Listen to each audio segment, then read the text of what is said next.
Thank you very much, Penny, and good afternoon, everyone in the room. So, as Penny said, I'm joining you today virtually from NAM, from Melbourne. I'm the Environmental Impact Specialist for Intrepid Travel and the world's largest provider of adventure travel experiences. Intrepid has been a carbon neutral company since 2010, and in 2018, we became the largest B Corp in the tourism sector globally. And I'm responsible for climate action work, so that includes carbon performance, reporting, climate engagement and advocacy, and really working with the business to transition to the low carbon economy. Over the next 15-20 minutes, this workshop is going to cover becoming carbon neutral and why that's actually no longer enough, how to develop your own climate commitment plan, and quick wins and next steps that you can take to decarbonize your business. So being based in Melbourne, my travel plans were cancelled due to our current lockdown. But actually, initially, I planned to travel by train. And yes, I think many of you think like that takes time, and it is. And it is traveling a day at a very slow pace, but it's also about slowing down and taking in the country that I was actually looking forward to. It is slow travel, which is typically associated with sustainable practices, taking into consideration the impacts of travel on the environment. And taking the train would have actually only created a third of the greenhouse gas emissions in comparison to an economy class flight for the same return journey. Now, of course, being based in Melbourne and working from home, I have zero transport emissions. But the reason I share this with you is that this concept of slow travel and using this train instead of flying and minimizing air travel is a growing mindset in some parts of the world, like Europe. Many of our clients are looking actually at ways to travel more sustainable and reducing their carbon footprint by choosing business that are acting on climate change. Our market expectations are shifting and travel companies need to respond in order to remain competitive. And before I share the steps how to decarbonize your business, let me share actually Intrepid's climate journey. We haven't only recently become worried about climate change. In fact, our journey started way back in 2005 when a group of senior managers read The Weathermaker by Tim about the history and future impact of climate change. And that really started us thinking. And fast forward and feedback from our stakeholders, and that included also our customers and staff, we took actually definite action on climate change, and we became the world's largest carbon neutral travel company back in 2010. Since then, we have offset more than 350,000 tons of carbon emissions worldwide. Nowadays, we are seeing many more companies committing to carbon neutrality, and that's great. But being carbon neutral, this is no longer enough. Based on the facts we know today, we would be actually lying to ourselves if we were to continue as though there is nothing wrong with the travel industry sector. Over the past 15 years, the need for climate action has grown more obvious year on year. Not only is the climate crisis leading to more extreme weather events that threaten people and wildlife world over, but it is a significant threat actually to our business. So many of the destinations we really love may well be destroyed by droughts, fires, or other weather events over the next decade. So in January 2020, we Intrepid declared a climate emergency with Tourism Declares, a global collective of tourism businesses, organizations, and individuals who have pledged urgent action on climate change. Our climate emergency is underpinned by a 7-point commitment plan, and it includes to continue to measure our emissions, to go 100% renewable in all our offices, and a commitment to ambitious emission reduction target through the Science Based Targets initiative, or in short, SBTi. That means setting a science-based reduction target in line with a 1.5-degree future, which means we will actually reduce our greenhouse gas emissions at the pace and the scale that science says is necessary to limit global warming to 1.5 degrees, and that's across all our operations globally and our supply chains. But let me explain what the term carbon neutral actually means. So we in Intrepid have a carbon management in place and based on 3 pillars. That's measuring, reduce, and offset. We measure our emissions across all our operations, including electricity, water, paper, and also our business flights. And for our trips, we're looking at transport and accommodation. We measure emissions on an annual basis and then reduce our emissions as much as possible. And that means, for example, we are moving more and more offices to more energy efficient buildings. We're switching to renewable energy, but we are also reviewing our top 50 trips, for example, and replacing flights where possible with high-speed trains or other land-based transport. And then we offset our unavoidable carbon emissions by purchasing carbon credits associated with a range of renewable energy projects. And those offset projects deliver social, cultural, economic, and environmental benefits in addition to reducing emissions. And to give you an example, I would like to talk a bit more about our Australian offset project, which is based in Arnhem Land. And that's about reinstating traditional burning practices. The area up in Arnhem Land is actually prone to extreme, devastating wildfires that affect the landscape, the people, the plants, and the animals. These projects are owned exclusively by Aboriginal people with custodial responsibility for those parts of Arnhem Land under an active bushfire management. Local rangers conduct controlled burns early in the dry season, and that really reduced the fuel on the ground and established a mosaic of natural fire breaks. But that really means that it prevents those bigger, hotter, and uncontrolled wildfires later in the season. What's important is that these projects provide employment, but also training opportunities for local rangers while supporting Aboriginal people in returning to, remaining on, and also managing their country. Communities are supported in the preservation and transfer of knowledge, the maintenance of Aboriginal language, and the well-being of traditional custodians.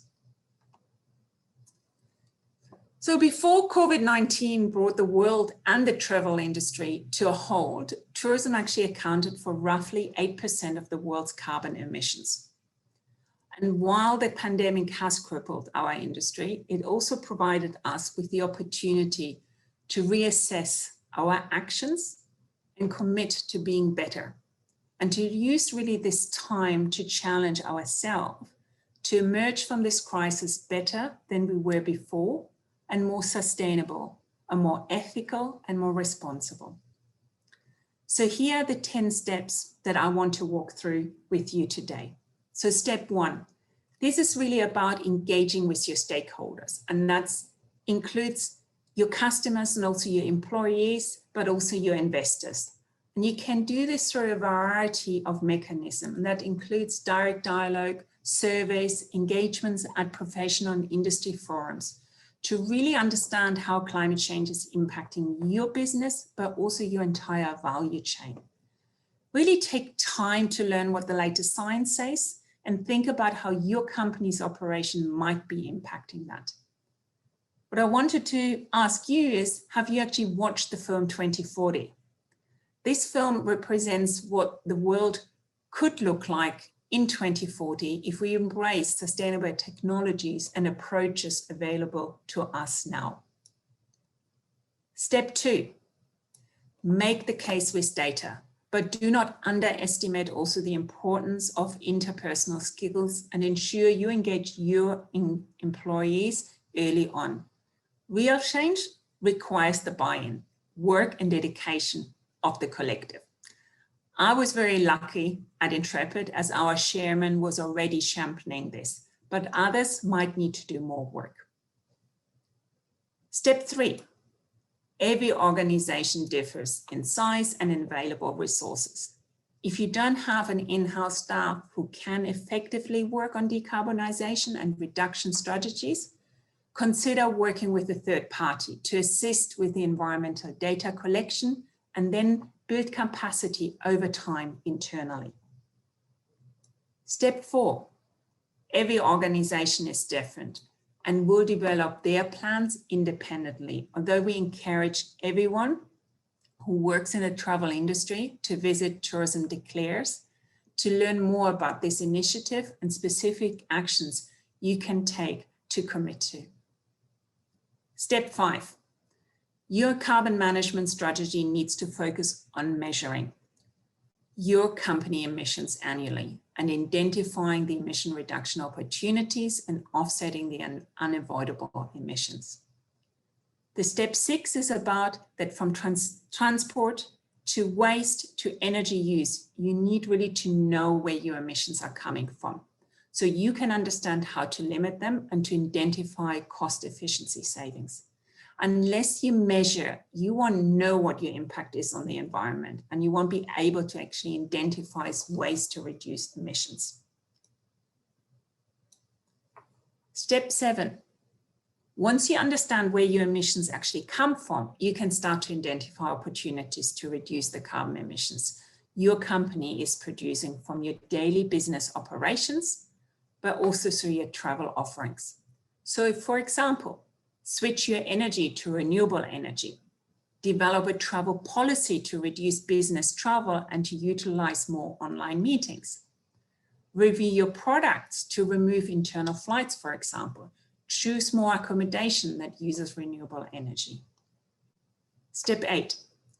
Once you have reduced your carbon emissions as much as possible, consider to purchase carbon offsets to take responsibility for your unavoidable emissions and become a carbon neutral business. Step 9. Communicating externally makes you more transparent, and reporting really helps you to improve your environmental performance. Share your results publicly, report annually on your progress towards your targets by following international guidelines.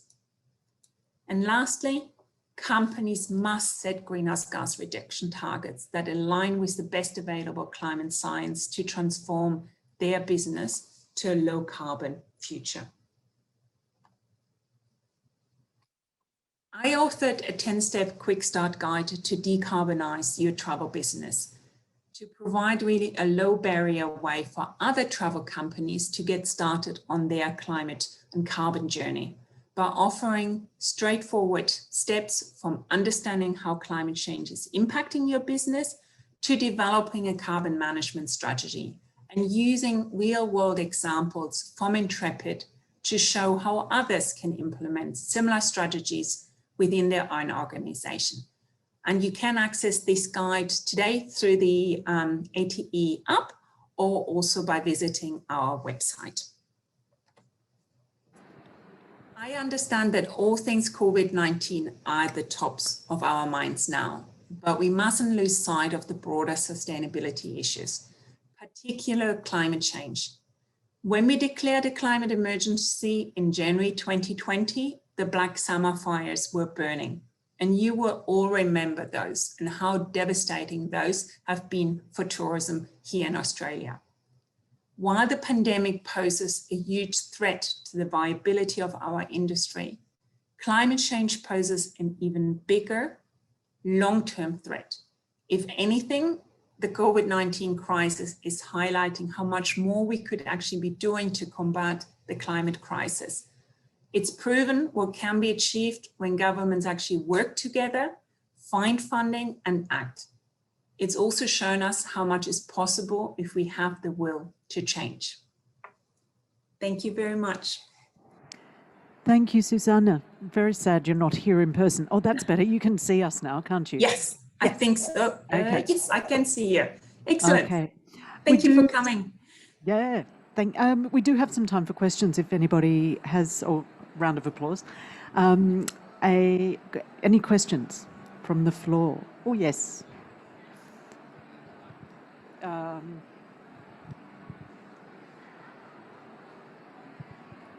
Sorry, just a quick question. Yeah. For individuals who are, let's say, have a lower income or middle income, who, when they travel, they focus purely on the enjoyment that comes with travel and they don't want to actually have to think about the climate emergency. How do you make it appealing for them to actually have a more conscious trip? So for the customers, so one thing is really currently we have, of course, developed a lot of domestic products, which is kind of traveling closer to home. And that already has an embedded much smaller carbon footprint. And we are already, as an organizations, are doing the work by looking at ways to, for example, to review our top 50 trips, to remove flights where possible, for example, but then also using our communication with customers and the engagement like around Earth Day to really explain to them what the impact travel has, the carbon footprint, and what action they could do by offsetting their own travel. So there is also, I guess, the aspect that just because it's a carbon offset trip, that doesn't take away from the appeal and the reason a trip has been created. So Intrepid obviously create trips to amazing places. And the way I look at it is that by offsetting, and as businesses really investing in offsetting and protecting, you're protecting the natural asset that is your point of appeal anyway. You know, people travel in these extraordinary landscapes. If we're not protecting them, what do we have to sell long term? Yeah, no, that's a very good point. And that's maybe following on from Penny's comment, that's really also where tours and declares come in, because we have accommodation, tour operator and destinations in there. So Visit Scotland, Oregon, the county of Gloucester have all declared a climate emergency because they recognizing by not acting on climate change, those destinations might at some point not be able to be visited. Yeah, so we're protecting our natural points of appeal, but in a very practical way. Any other questions? Andrew. So good to see you. Yeah, hi, Andrew. Just interested in your accommodation providers as to how they've responded in recent years to the obvious requirement that they should be doing as to the variation across the globe in their response. No, that's a really good question. So, for example, for the premium product that was recently launched, we have very actively gone on to more like to accommodations that, for example, include renewable energy.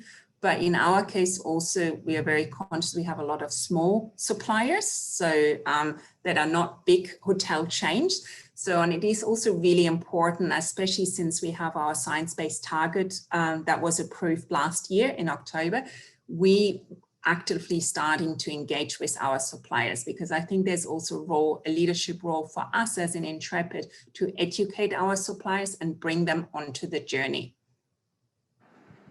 It is a long-term hope that we're in. Any other questions? I do have one. Good, tell me.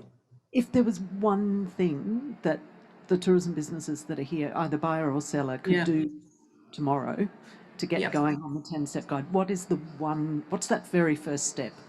For me, it is about measuring your carbon emissions. So that starts with understanding if you have an office, how much you actually pay and how much electricity are you using in a year. The same for print, waste, etc. Start really understanding your business travel. At the moment, of course, we have all traveled a lot less. I mean, you have managed to get to Sydney, but it's really important to measure your impact on the environment. That's your first step, because that also offers you an opportunity to understand where you actually can save costs and emissions.